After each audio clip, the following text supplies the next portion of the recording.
sargento Villegas de Carabineros va rumbo a su casa, pero en el camino se encuentra con una encerrona en contra de una mujer. No duda en intervenir. Termina baleado grave y con su arma sustraída por los delincuentes.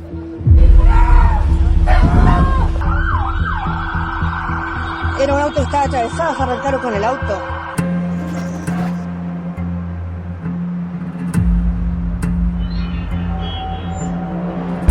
Muy cerca de ahí, el cabo Villalobos está en las inmediaciones de su hogar cuando un delincuente lo amenaza con un arma de fuego para quitarle su camioneta. El carabinero se defiende, dispara, el agresor termina muerto. Villalobos recupera el arma sustraída minutos atrás a sargento Villegas y comienza la frenética búsqueda de los cómplices que huyen del lugar. Calmemos la situación, por favor, para que no tengamos ningún otro carabinero lesionado, por favor. En pocos minutos, los enfrentamientos con carabineros se convierten en noticia nacional. Pero hay una situación que llama la atención sobre las declaraciones de las autoridades apostadas ya en terreno. Ya tenemos identificados, ¿no es cierto?, a los detenidos. Hay 2 detenidos. No tenemos personas detenidas. Se habló de 2 personas que estaban detenidas, Carabineros lo confirmó. Yo a mí no se me ha informado de ningún detenido. Carabineros dice que hay 2 detenidos, pero la Fiscalía confirma que no hay detenidos. ¿Cómo ocurre una situación así? ¿Problemas de comunicación entre las instituciones? No, el tema es más complejo. Y ahora lo entenderemos con la historia de los 2 primos que detienen aquella noche y que los fotografían al interior de un calabozo, viralizando su imagen, acusándolos de ser parte de la banda criminal que en aquel instante buscan por cielo y tierra, pero donde ellos, como ahora veremos, no tienen ninguna relación con los hechos. Hoy los 2 jóvenes detenidos durante esa jornada hablan en exclusiva con informe especial para contar su verdad.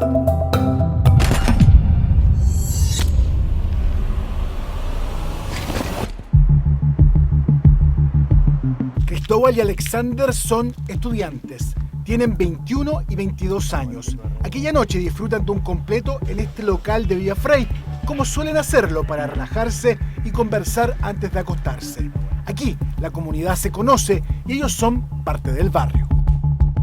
Estábamos exactamente así. No, muy poca gente. No había nadie más. ¿Y en el local? ¿Había harta gente en el local? En el En el local, local sí. había, las mesas estaban llenas. Por eso se vinieron acá, a sentar acá. Claro. Sí.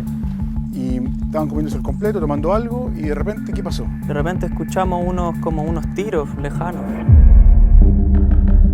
Ambos deciden contarnos en detalle su historia, pero prefieren no mostrar su cara, ya que aseguran toda esta experiencia ha sido muy traumática. Y se escucharon unos ruidos más fuertes que sí ya supimos que eran disparos. Poco después de los segundos disparos llega una persona en moto que jamás nosotros vemos que se identifique como carabinero de seguridad ciudadana. Y hasta incluso se le ven zapatillas, ningún uniforme, ni la moto tampoco. Y se acerca al local, súper prepotente, y veo que después tira a 2 personas al suelo y le apunta con un arma. Le veo el arma, clarito, que era tipo pistola, y ahí pienso que nos va a asaltar. Sin entender mucho lo que realmente pasa, su reacción es arrancar. Corrimos en esta dirección, pasamos por aquí. Sí. ¿Y el Empezamos a correr. Empezaron a correr y el tipo de la moto los sigue. Escuchábamos el motor, sí, que venía para acá. Entonces nosotros partimos corriendo por aquí. Juntos, no se separaron nunca. No, siempre estábamos los 2 corriendo. Corrimos por acá.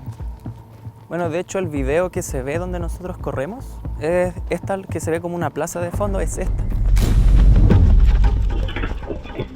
Se ve en esta cámara de un vecino que pasan corriendo y a los pocos segundos la moto tras ellos. Solo pensaba en querer perderlo de alguna manera. Y no paramos de correr hasta que llegamos al puente.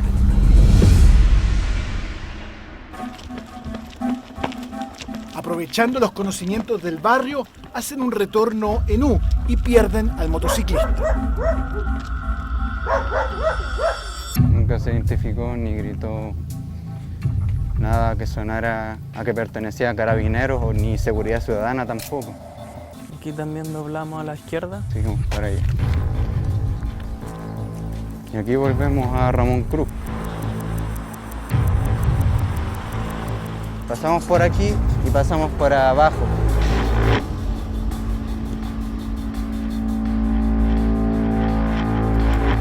Y volvimos a salir por la parte trasera de ahí del puente. Yo creo que era la desesperación de perder Sí. al tipo de la moto. Entonces cruzamos por aquí y seguimos de largo. La escapada les resulta, pero pronto se topan con él. Esta vez por la vereda contraria. Nos apuntó con la mano para acá. O sea, se percató que nosotros que ustedes estábamos estaban aquí. acá. O sea, Y saca el arma. Vuelve a sacar la pistola. Yo digo, se va a armar un tiroteo. Así que optamos por retirarnos y nos fuimos por allá. deciden ahora irse caminando. Creen que ya no hay necesidad de correr. El hogar está cerca y se sienten más seguros. Pero a poco andar, Recuerdo haberle dicho, la moto. Viene de nuevo este tipo de la moto y nos pusimos aquí contra... Yo me puse pegado a la pared. Como por si pasaba por acá o si pasaba por acá, que si miraba para los costados, que no nos encontrara, que no nos viera. finalmente y para su tranquilidad, aparece la moto de un inspector de seguridad ciudadana. Literal, le preguntamos qué estaba pasando y no nos respondió nada. Nada, no, nos Nada, dejó... no. Con mi primo nos miramos y Dijimos, bueno, avancemos, ¿no? sigamos nomás, ¿qué le vamos a hacer? Cuando faltaban solo metros para que llegaran a su hogar, estos dos jóvenes tienen la ocurrencia de preguntarle a un funcionario municipal que estaba en una motocicleta qué es lo que pasaba. Según nos relatan, en ese momento no los tomó en cuenta, pero él estaba coordinando para que varias motocicletas que colindaban por el sector llegaran a retenerlos. Minutos después sería Carabineros quienes los detendría, con el aplauso de los vecinos presentes. Están pegando en el pasto, ¿lo cachai? Vos sabés, mira. Y llegaron las motos, llegaron todos con los seguridad ciudadana y hay uno de ellos que saltó para arriba y empezó a agredir a uno de los niños que estaban ahí. ¿Y qué le hizo? Lo empezó a agredir en su cara. En ese momento, Vicente graba la detención de sus vecinos con su teléfono.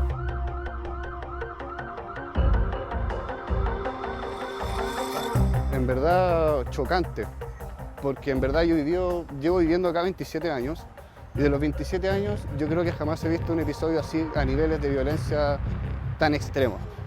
Me refiero a todo el episodio, incluyendo lo que pasó allá con el carabinero.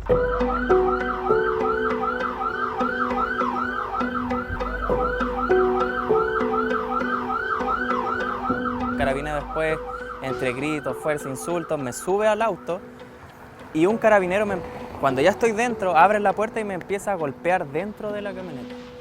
Y mientras me golpea, me grita que me dice tenía familia, suponiendo yo, en ese momento no tenía idea por qué me decía eso. Pero... En todo momento me trataron a garabato y recibí como 4 golpes en la cara también.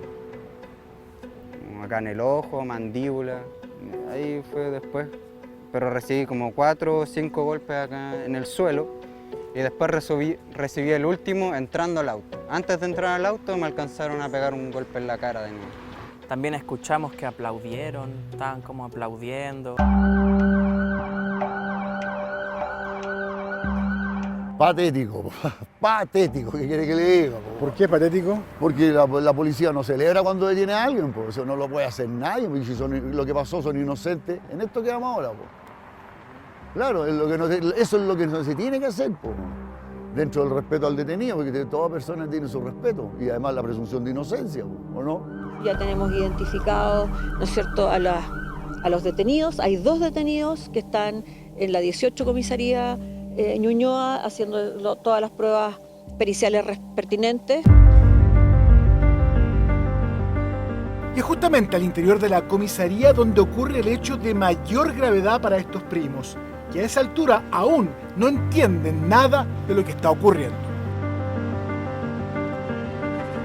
Está tampoco nos leyeron los derechos, no nos dejaron tampoco ir al baño, nunca nos dieron el derecho a llamada, nada, y fueron seguían insultándonos, nos apoyaban contra la pared, súper fuerte y brusco, nos apoyaban con el codo, nos apoyaban contra el muro, nos tiraron al suelo de rodillas y después nos sentaron. Fue todo igual rápido y no sabíamos, yo por lo menos, en qué pensar, qué estaba pasando, era lo único que me preguntaba. ¿Por qué nos culpan? Nos sacan una foto a las caras y ahí nos sacan la foto y nos dicen que nos quemen el suelo y ya todo esto de las huellas, que toman nuestras cosas, pero esas fotos que nosotros salimos sentados, nunca nos percatamos cuando las sacaron, nunca. Estas imágenes las toma un carabinero al interior de la comisaría para funarlos públicamente como los delincuentes que habían baleado al cabo Villalobos, que en ese momento se debate entre la vida y la muerte. Los registros se divulgan masivamente hasta llegar a un chat vecinal donde los ve el dueño del local donde los primos comían completos horas antes y los reconoce. Llama entonces por teléfono al papá de uno de los jóvenes detenidos. Cuando los vi dije, no, pues son esos muchachos que estaban comiendo acá en el local. Entonces, como fue a Carabineros para que los dejaran sueltos, pero como ya no me hicieron caso, ya llamé a su papá. Un funcionario de la institución le saca fotografía a mi hijo y a mi sobrino esposados, sangrando y etiquetándolo como los delincuentes, los asesinos, los que atacaron a Carabineros. Y eso se deriva a muchas páginas sociales, amenazas, que reconozcan a tu familiar, a tu hijo y a tu sobrino. Y eso no puede ser dentro de una comisaría. Habían declaraciones tanto de periodistas en el lugar como de la propia general de Carabineros, Karina Sosa, donde afirma que ellos bajan de un vehículo, que son compañeros de delito, que huyen a pie y por eso los detienen. Todas afirmaciones donde uno se pregunta cuáles son las pruebas, cuál fue el control de identidad para llegar a esa conclusión y decidir hacerlo público. Al interior de la comisaría, pasada ya la medianoche, los primos aún no son informados de la situación en la que se encuentran en ese momento. Aseguran que van a constatar lesiones con uno de los mismos funcionarios que los agrede en la detención. La cosa es que llega un médico, me pregunta qué fue qué pasó. Me preguntó, ¿fue riña? Yo le dije, no fue riña. Me dijo, ¿y qué fue lo que pasó entonces? Yo igual me quedé callado un segundo y no preferí no responder porque, claro, los mismos que nos habían golpeado estaban ahí afuera. A la vuelta de constatar lesiones, yo me acuerdo que nos llevaron a calabozo al tiro. Los brazos atrás. Nunca les preguntan dónde viven hasta ya entrada la madrugada. Desde ahí dicen, cambia el trato. Ahí pasó una carabinera, por lo que recuerdo, que solo nos preguntó nuestra dirección. Y luego, en un momento después, nos sacaron de los calabozos. De hecho, también llegaron un carabinero también a preguntar por qué habíamos corrido. Bien les dijimos la razón del por qué corrimos, de que vimos a esta persona que nunca se identificó, que sacó el arma, le apuntó a personas y que por eso corrimos. Y que recordáramos que él no nos tomó detenidos. Claro, dijo como, ya chiquillos, recuerden que yo no los detuve. Cerca de las 4 de la madrugada los jóvenes son liberados. Los esperan sus padres con muchas interrogantes respecto al actuar de la fuerza pública, respuestas que dicen hasta hoy no llegan. Nosotros queremos a la institución de Carabineros, queremos que funcione bien, para eso está, para el resguardo de todos nosotros. Y en los momentos críticos es que tiene que funcionar mejor. Y en esta situación no lo hizo. Y hasta el día de hoy no lo ha hecho, porque no se ha comunicado con nosotros en ninguna instancia. Y no hay ninguna explicación, no hay ninguna información sobre cómo se cerraba el proceso, qué es lo que había pasado para que se concretara todo este error. O sea, hay que identificar a los responsables de todas estas etapas en donde se pasaron a llevar nuestras leyes, que es lo que finalmente nos defiende a todos por igual. Accedimos a la bitácora donde se establece el detalle de las actuaciones policiales. Se indica en ella que se constituye personal especializado en el lugar, se implementan cortes de tránsito, Llega la prensa al sitio del suceso y se toman declaraciones de víctimas y testigos. Pero no aparece en ninguna parte la detención de los jóvenes. Por eso la fiscal, al ser consultada por la prensa, dice que no hay detenidos en el procedimiento en aquel momento. La familia decide querellarse por secuestro y apremios ilegítimos contra todos quienes resultan responsables. Mientras más sea la lucha contra la delincuencia, tiene que ser más sofisticada. No puede ser que las autoridades pierdan el control, que se desplacen a un lugar, que hagan afirmaciones, que no haya ningún control de las detenciones, que la gente se libere, que no se tomen evidencia de protección a las víctimas en esos contextos. Entonces es importante como aprender que tenemos que salvaguardarnos a nosotros todos en estos escenarios, que puede ser cualquiera víctima de estas situaciones. El Instituto Nacional de Derechos Humanos se suma a las acciones legales. Cuando una persona, de acuerdo a los estándares internacionales, está bajo la custodia del Estado, el Estado lo que tiene que hacer a través de sus agentes es resguardar sus derechos y garantías. Y aquí no solo no sucedió eso, porque lo agredieron, pero sino que además los amenazaron y difundieron sus rostros asociándolos a hechos delictuales que no estaban acreditados. Pedimos entrevista con la Fiscalía, con Seguridad Ciudadana de Ñuñoa y también con Carabineros. Solo la policía uniformada accede a conversar con informe especial. Tenemos un componente que resulta ser municipales, quienes también intervienen en el procedimiento, logrando en ese momento identificar, conforme a lo que ellos habrían levantado información en el lugar, 2 personas que iban arrancando y que probablemente podrían tener una vinculación con lo ocurrido. En los hechos habrían sido los guardias municipales de Ñuñoa quienes sitúan como sospechosos a los jóvenes estudiantes. Carabineros se incorpora al final del procedimiento. Pero ¿por qué una de sus máximas autoridades los vincula criminalmente de manera pública cuando no existía ninguna prueba real para hacerlo?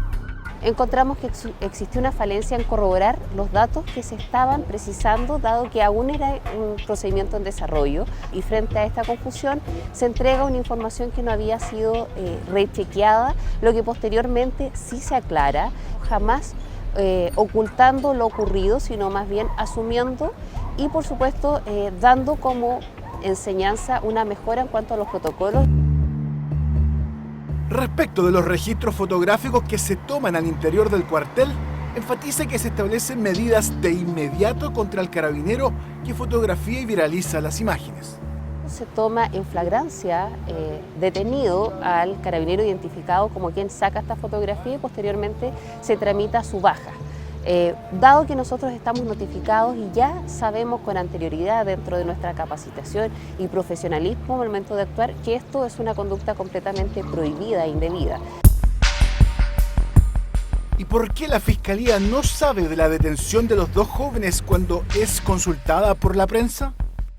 Ellos los llevan en la figura de conducidos hasta la unidad policial donde se realiza el control de identidad y ahí se logra establecer que los nombres, las direcciones y que estos no eran partícipes del delito. ¿Por eso no pasan a control de la detención? Por eso no pasan a control de detención porque ellos no son detenidos ni imputados por ningún delito. Este caso deja de manifiesto la importancia en el proceder policial, sobre todo en los momentos más complejos, de máximo estrés, donde nuestras fuerzas de orden deben demostrar su mayor profesionalismo. Sin duda, actualmente tenemos 23 procedimientos por minuto a nivel nacional, lo que nos hace estar bastante atentos a cómo se desarrolla cada uno, evaluando también las acciones policiales, pero por supuesto también nuestro actuar en cada uno de estos. Hoy el sargento Villegas continúa grave tras los disparos recibidos por los delincuentes en aquella violenta jornada en Villafrey. La investigación de Carabineros finalmente termina con 2 detenidos que hoy se encuentran en prisión preventiva acusados de robo con violencia y homicidio frustrado. Yo igual lamento lo que le pasó al carabinero que fue herido, que fue, bueno, no falleció, pero lamento lo que le haya sucedido, pero no justifica todo lo que nos pasó a nosotros también. Que se haga justicia y que no vuelvan a ocurrir cosas como esta. Ni a nosotros, ni a ningún otro joven, ni a ninguna otra persona, que no le suceda a nadie más. Actualmente la Fiscalía investiga los apremios ilegítimos que habrían recibido los jóvenes estudiantes y también indaga la responsabilidad penal del carabinero que los fotografió al interior de la comisaría para luego viralizarlos en redes. Un hecho sin precedentes que marca un peligroso punto de no retorno donde la inmediatez puede terminar convirtiéndose en desinformación y peor aún, en un arbitrario linchamiento digital desde el interior de un cuartel policial.